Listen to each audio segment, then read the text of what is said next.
Le bac, c'est dans un mois. Pour les élèves, c'est donc la période des révisions et ils ont à leur disposition de nouveaux outils, notamment des sites internet. Le dernier né d'entre eux s'appelle Bibac. En fait, c'est un site communautaire sur lequel chaque élève peut donner ses trucs, ses ficelles pour retenir un cours, avec en plus de la vidéo, des documents radio et pour plus de sécurité, tous les articles sont corrigés par des étudiants. Mallory Aounou, Claire-Marie Denis. En ce moment, il prépare son nouvel album. Mais aujourd'hui, Abdelmalik donne de son temps pour un enregistrement un peu différent.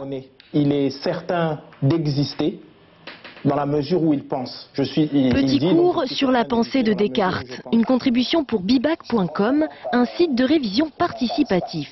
Pour le rappeur slammer qui décrocha un 17 au bac de philo, il s'agit de donner l'exemple. Des fois on peut être isolé, etc. Et le fait d'avoir accès justement à un ordinateur, travailler avec d'autres, c'est quelque chose qui est, je dirais, qui est motivant. Un outil comme ça, moi peut-être gamin, si j'avais eu ça, ça aurait été encore mieux.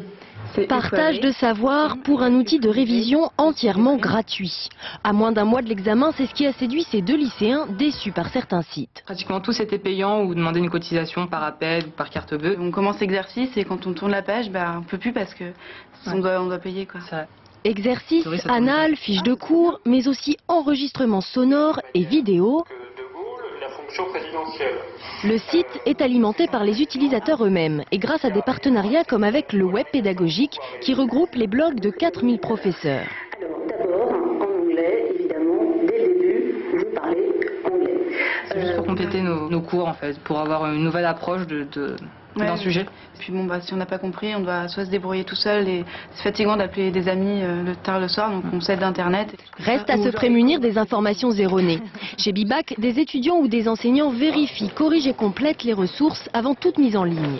Une modération indispensable car l'objectif reste de promouvoir chaque participation dans sa forme et son langage propre. Un lycéen en fait faire un cours de maths ou développer un sujet en philosophie, je pense qu'il y a un phénomène d'identification qui peut être très intéressant, présenter son savoir, c'est une bonne façon déjà d'apprendre.